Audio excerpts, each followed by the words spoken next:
नमस्कार। आज हम भारतीय संविधान के एक बहुत ही महत्वपूर्ण विषय पे चर्चा करेंगे, राज्य का उच्च न्यायालय। जिस तरीके से एक सुप्रीम कोर्ट होता है जो किसी भी देश में एक होता है, उसी तरीके से राज्य का उच्च न्यायालय होता है। तो भारतीय संविधान का अनुच्छेद 214 से लेके 237 तक जो प्रावधान दिए गए हैं वो राज्य के उच्च न्यायालय के संबंध में दिए गए हैं। जो सुप्रीम कोर्ट होता है उसके सबऑर्डिनेट होता है हाई कोर्ट, और हाई कोर्ट का जो भी स्टेट के हाई कोर्ट के सबऑर्डिनेट होते हैं अधीनस्थ न्यायालय, जिसको अपन सबऑर्डिनेट कोर्ट के नाम से जानते हैं।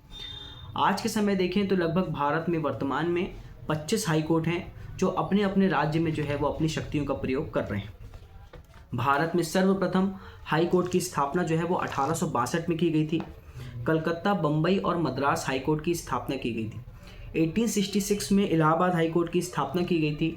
तत्पश्चात 1950 में प्रांत के उच्च न्यायालय को जो है वो संबंधित राज्य का उच्च न्यायालय घोषित कर दिया गया था। पहले राज्य के लिए एक ही उच्च न्यायालय हुआ करता था, लेकिन 7th कॉन्स्टिट्यूशन अमेंडमेंट 1956 के बाद संसद को यह अधिकार दिया गया था कि वो 2 या अधिक राज्यों के लिए एक ही उच्च न्यायालय की स्थापना कर सकती है। आर्टिकल 214 ये बात करता है कि राज्य का उच्च न्यायालय, तो प्रत्येक राज्य के लिए एक उच्च न्यायालय होगा। मध्य प्रदेश हाई कोर्ट की जो स्थापना की गई थी वो 1956 में की गई थी। अब आर्टिकल 215 जो ये बात करता है कि उच्च न्यायालय का अभिलेख न्यायालय होना, अर्थात high court to be a code of record. जिस तरीके से हाई कोर्ट 215 के अंतर्गत एक अभिलेख न्यायालय होता है, उसी तरीके से सुप्रीम कोर्ट आर्टिकल 129 के अंतर्गत एक अभिलेख न्यायालय होता है। अब ये कोड ऑफ रिकॉर्ड या अभिलेख न्यायालय का मतलब क्या है? देखिए, अभिलेख न्यायालय का मतलब होता है कि हाई कोर्ट के जो भी फैसले होते हैं, हाई कोर्ट के द्वारा जो भी कार्रवाई की जाती है, वो सभी जो है वो उसको एज आ एविडेंस के तौर पर जो है वो रखा जाता है। साथ ही साथ जब भी कभी कोई अधीनस्थ न्यायालय कभी भी कोई कार्रवाई करती है, तो हाई कोर्ट के द्वारा डिसाइड किए गए जजमेंट पे कभी भी कोई प्रश्न चिन्ह नहीं लगा सकती। अधीनस्थ न्यायालय जो भी कार्रवाई करेगा वो अपने हाई कोर्ट द्वारा दिए गए डायरेक्शन को ध्यान में रखते हुए ही कार्रवाई करेगा। साथ ही साथ यदि कोर्ट की कोई भी कंटेम्प्ट करता है, तो वैसे तो कंटेम्प्ट के संबंध में कोई स्पेसिफिक प्रोविज़न हमारे इंडियन कॉन्स्टिट्यूशन में प्रिस्क्राइब नहीं है, लेकिन उसके बाद भी यदि आप न्यायालय के सिविल या दांडिक किसी भी प्रकरण का जो है वो अपमान करते हैं, है ना, न्यायालय ने कोई जजमेंट दिया, डिक्री दिया या ऑर्डर पास किया, चाहे वो सिविल हो चाहे वो क्रिमिनल हो, यदि कोई व्यक्ति उसका इंसल्ट करता है तो उस कंडीशन में हाई कोर्ट और सुप्रीम कोर्ट के पास ये पावर है कि वो उसके ऊपर साधारण कारावास भी लगा सकते हैं और उसके ऊपर जो है वो आर्थिक दंड भी अधिरोपित कर सकते हैं। इसलिए हमारे पूरे भारत में केवल हाई कोर्ट और सुप्रीम कोर्ट, ये 2 ही कोर्ट्स ऐसी होती हैं जो कोड ऑफ रिकॉर्ड के अंतर्गत शामिल होती है। आर्टिकल 216 बात करता है कि उच्च न्यायालय का गठन, तो प्रत्येक राज्य के लिए एक चीफ जस्टिस होगा और इतने अदर जजेस होंगे जितना कि पार्लियामेंट जो है वो समय समय पे डिसाइड करे। तो यहाँ पर देखा ये जाता है कि देखिए क्या है कि जो सुप्रीम कोर्ट होता है वहाँ पे न्यायाधीशों की संख्या जो है वो एक निश्चित होती है। वर्तमान में 33+1 मतलब 34 जो है वो सुप्रीम कोर्ट में जजेस हैं, लेकिन हाई कोर्ट में जजेस की संख्या ऐसी कोई डिसाइड नहीं है। वो पार्लियामेंट जो है वो समय समय पर नियम बना के इसको तय करती है। आर्टिकल 217 उच्च न्यायालय के न्यायाधीश की नियुक्ति और उनकी पद की शर्तें।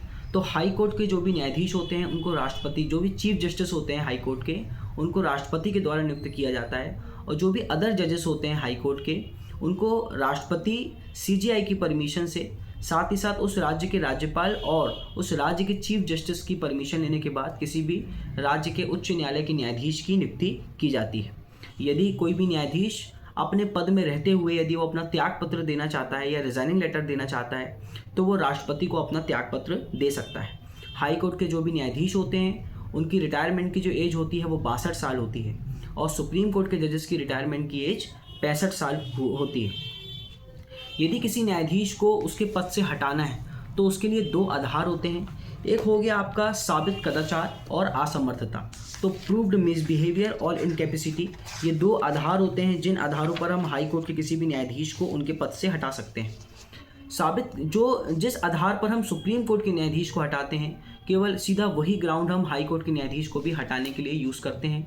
संसद एक इसमें नियम बनाती है और विशेष बहुमत 2/3 का विशेष बहुमत के साथ हम किसी भी हाई कोर्ट के न्यायाधीश को जो है वो उनके पद से हटा सकते हैं। लेकिन हमको साबित कदाचार और असमर्थता इन दोनों में से कोई एक आधार साबित करना पड़ता है, तभी हम हाई कोर्ट के किसी न्यायाधीश को उसके टाइम पीरियड में, है ना, उसके रिटायरमेंट के पहले ही उसके पद से बर्खास्त कर सकते हैं। किसी भी हाई कोर्ट के न्यायाधीश का जो पद होता है वो 2 ही आधारों पर खाली होता है।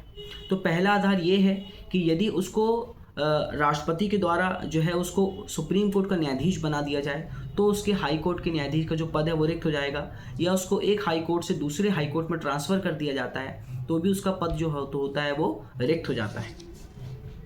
अब प्रश्न ये आता है कि यदि कोई व्यक्ति हाई कोर्ट का न्यायाधीश बनना चाहता है तो उसके लिए योग्यता क्या है, क्वालिफिकेशन क्या है।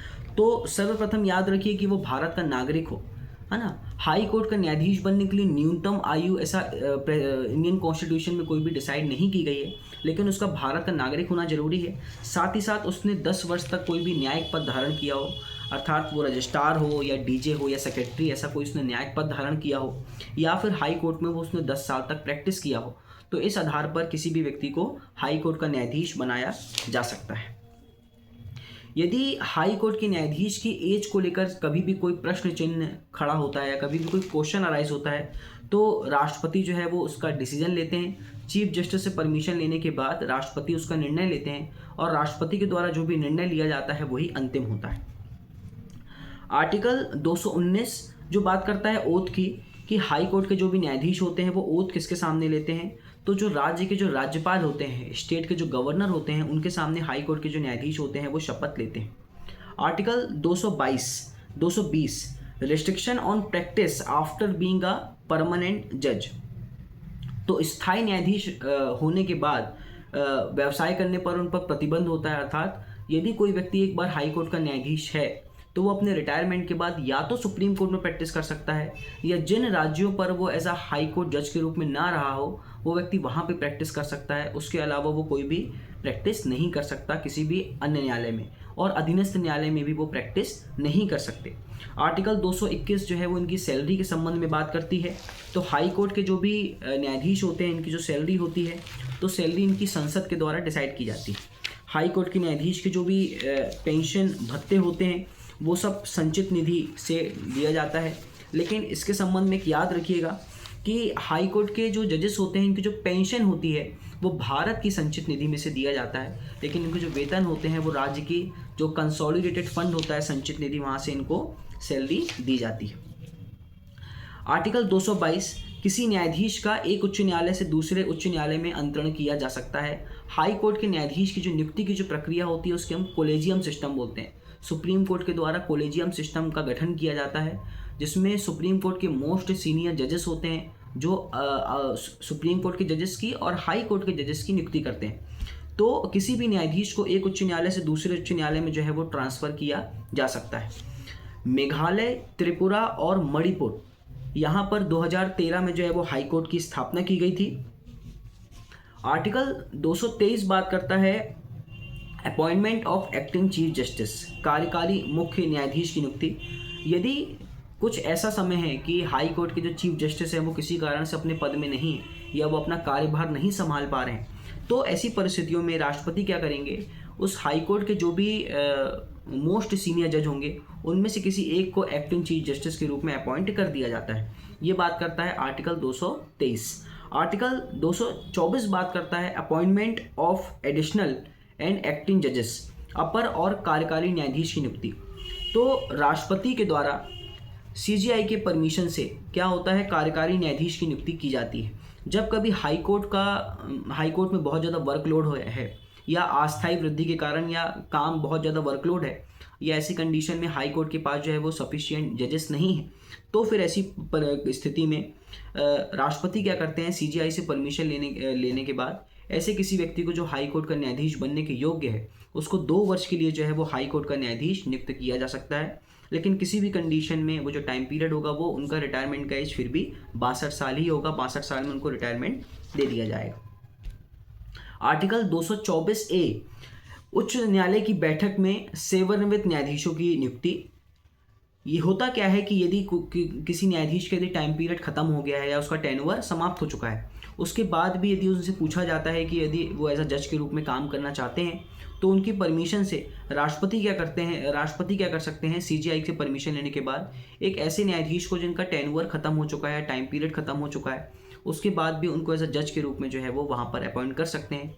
लेकिन जब न्यायाधीशों की गिनती की जाती है तब उनको काउंट नहीं किया जाता।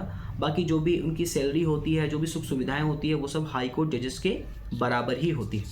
यदि मैं रिट पिटीशन की बात करूं तो वैसे तो हाई कोर्ट और सुप्रीम कोर्ट दोनों को ही रिट के सिमिलर पावर है, लेकिन जो हमारा सुप्रीम कोर्ट है उसको मौलिक अधिकार का एक रक्षक या सजग प्रहरी कहा जाता है।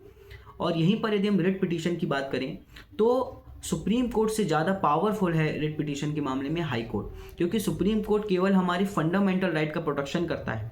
लेकिन यदि हमारे फंडामेंटल राइट के अलावा यदि हमारे किसी अधिकारों का उल्लंघन होता है तो हम हाई कोर्ट जा सकते हैं।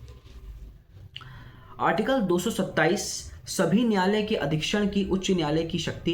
तो हाई कोर्ट के अंतर्गत जितने भी सबऑर्डिनेट कोर्ट होते हैं वो सभी हाई कोर्ट के सुपरविजन में काम करते हैं। यदि हाई कोर्ट जब भी कभी देखता है कि उनके सबऑर्डिनेट कोर्ट यदि प्रिंसिपल ऑफ नेचुरल जस्टिस को फॉलो नहीं कर रहे हैं, या अनफेयर प्रैक्टिस हो रही है, या फेयर ट्रायल नहीं हो रही है, या कोई भी ऐसी कंडीशन है जो वायलेशन ऑफ द कॉन्स्टिट्यूशन है, तो ऐसी कंडीशन में हाई कोर्ट के पास ये पावर है कि वो अपनी सबऑर्डिनेट कोर्ट से कोई भी रिपोर्ट या कोई भी विवरण मांग सकते हैं और उस संबंध में साधारण नियम बना सकते हैं। ये हाई कोर्ट के पास पावर है। आर्टिकल 228 ये बात करता है कि transfer of certain cases to high court, कुछ मामले का सुप्रीम कोर्ट हाई कोर्ट को अंतरण। यदि हाई कोर्ट को ऐसा लगता है कि उनकी सबऑर्डिनेट किसी कोर्ट में कोई ऐसा मामला है जिसमें संविधान के निर्वाचन को लेकर कोई प्रश्न अराइज हुआ है या कॉन्स्टिट्यूशनल इंटरप्रिटेशन को लेकर कभी भी कोई प्रश्न अराइज हुआ है, तो हाई कोर्ट बिल्कुल अपनी सबऑर्डिनेट कोर्ट से वो मामले को अपने पास मंगवा सकते हैं। वो चाहें तो उस मामले का खुद भी निपटारा कर सकते हैं, या जो भी क्वेश्चन ऑफ लॉ है उसका निपटारा करने के बाद या उसको सॉल्व करके उस सबऑर्डिनेट कोर्ट को जो है वो ट्रांसफ़र कर सकते हैं। आर्टिकल 229 हाई कोर्ट के अधिकारी और सेवक। तो हाई कोर्ट के अंतर्गत जितने भी अधिकारी होते हैं, सेवक होते हैं, उन सभी की नियुक्ति जो है वो हाई कोर्ट के द्वारा की जाती है। आर्टिकल 230 बात करता है कि हाई कोर्ट के अधिकारी का संघ राज क्षेत्र तक अधिकारिता का संघ राज क्षेत्र तक विस्तार। देखिए, पार्लियामेंट इस संबंध में नियम बनाती है आर्टिकल 230 के संबंध में कि यदि किसी राज्य के नियरेस्ट यदि कोई यूनियन टेरिटरी है तो उस यूनियन टेरिटरी का एक सेपरेट हाई कोर्ट नहीं होगा। जो उस राज्य का हाई कोर्ट है वो अपनी क्षेत्राधिकारिता का प्रयोग उस संघ राज्य क्षेत्र तक कर सकता है। जैसे कलकत्ता के पास लगा हुआ है अंडमान निकोबार द्वीप समूह पोर्ट ब्लेयर, तो उसके लिए एक सेपरेट हाई कोर्ट नहीं होगा। जो कलकत्ता हाई कोर्ट है वो अपनी शक्ति का प्रयोग संघ राज्य क्षेत्र तक कर सकता है। आर्टिकल 231 दो या अधिक राज्यों के लिए एक ही हाई कोर्ट की स्थापना। यदि पार्लियामेंट चाहे तो ऐसी विधि बना सकती है और एक ही हाई कोर्ट का जो राज्य क्षेत्र है वो 2 या उससे अधिक राज्य क्षेत्र तक हो सकता है। तो इस टॉपिक को यदि मैं कंक्लूड करूं तो राज्य के लिए एक हाई कोर्ट होता है और हाई कोर्ट के द्वारा जो भी जजमेंट दिए जाते हैं वो समस्त जो उस हाई कोर्ट के अंतर्गत जितने भी राज्य जितने भी जिले आते हैं उन पर जो है वो बाध्यकारी होते हैं। लेकिन सुप्रीम कोर्ट या हाई कोर्ट अपने द्वारा दिए गए जजमेंट पर जो है वो बाध्य नहीं होता। मतलब उसने जो भी वर्डिक्ट दिया है तो वो स्वयं जो है वो उससे बाध्य नहीं है, लेकिन उसके सबऑर्डिनेट जितने भी कोर्ट होते हैं वो सभी उस मामले को मानने के लिए या जो भी हाई कोर्ट के द्वारा जो भी डिसीजन, जजमेंट, डिक्री कुछ भी पास की गई है तो सबऑर्डिनेट सभी कोर्टें जो है वो उस जजमेंट को मानने के लिए बाध्य हैं। यदि आप इसी तरीके के कोई टॉपिक चाहते हैं तो बिल्कुल आप मुझे मेरे YouTube चैनल पर मैसेज कीजिए, सब्सक्राइब कीजिए और बेल आइकन पर क्लिक कीजिए। धन्यवाद।